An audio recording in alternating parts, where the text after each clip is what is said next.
Magandang araw mga karaki. For today's video, magluluto ako ng gisadong baboy para sa araw na to. Gisadong baboy ang aking video. Meron akong karne dito mga karaki.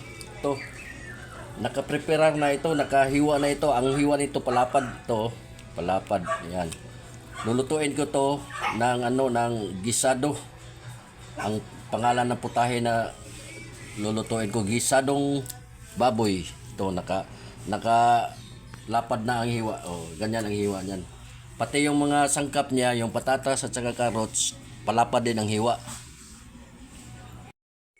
I-marinate ko muna itong mga karaki, mga 5 minutes. I-marinate siya. Ito. Ito. Pwede rin mga karaki na i-marinate nyo ito ng mga overnight para lalong masarap ang luto. Kasi mag-absorb na yung panimpla niya overnight siya nakamarinate Ito, 5 minutes lang namin i-marinate para maluto namin agad kasi ulam namin to pang hapunan. Masarap ang ulam namin ngayon sa hapunan, gisadong baboy.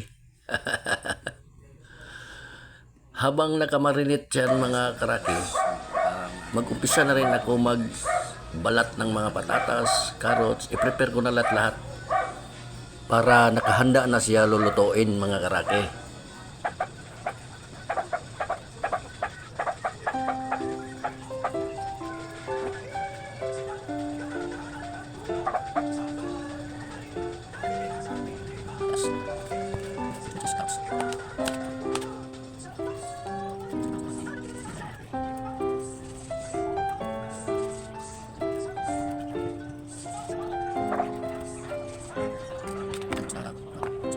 Ayan na mga karaki, natapos ko na nabalatan ang mga patatas, carrots at ang siling pula.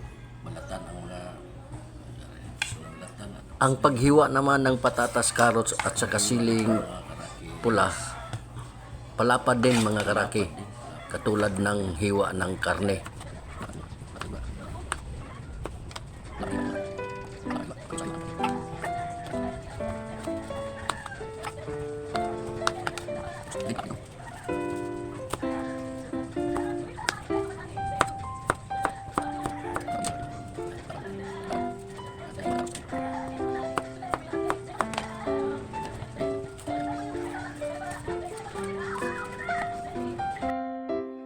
Natapos ko na nahiwa ang mga sangkap at nakahanda na ang ating lulutuin mga karagi.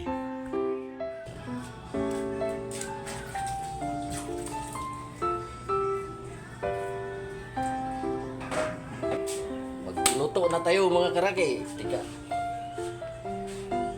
Magpainit muna tayo ng mantika mga karagi.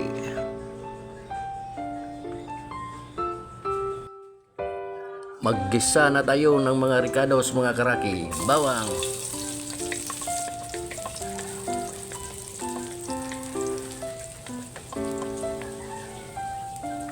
sibuyas,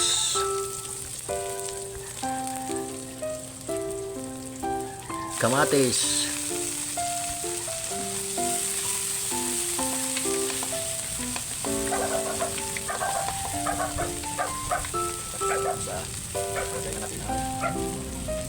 ilagay na rin natin ang ating karne na nakamarinate. Isa-isahin yan, ayusin paglagay. Ayan na mga karaki, isa-isa na siya para maayos ang pagkalagay, hindi siya bumaluktot. Ayan.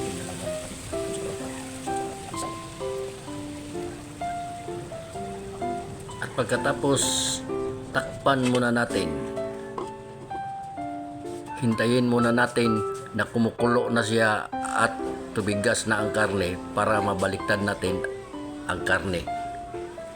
Ayan na mga karaki, kumukulo na siya at tumigas na ang karne, kaya pwede na natin baliktarin.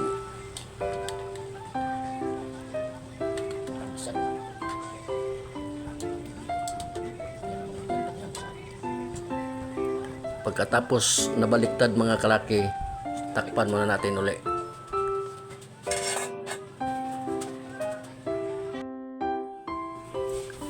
Titingnan muna natin mga karaki. Ayan na mga karaki. Lagyan na rin natin ng tubig para palambot ng karne.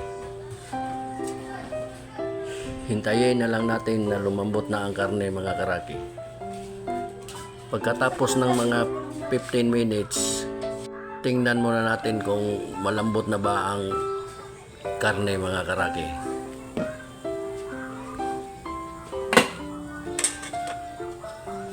Ayan na mga karaki.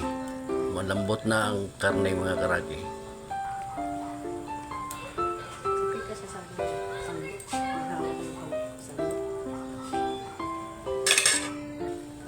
Lagyan na natin ng pampakulay mga karaki at suwete. At pagkatapos niyang pampakulay mga karaki, ilagay na rin natin ang patatas, carrots at saka sili.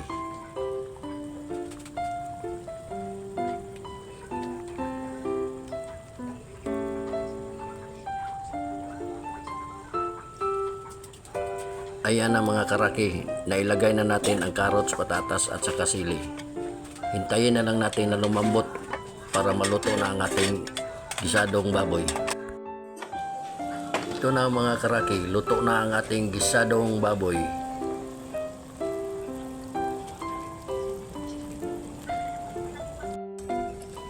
Ito na mga karaki, luto na ang gisadong baboy. Hanggang dito na lang ang aking video mga karaki.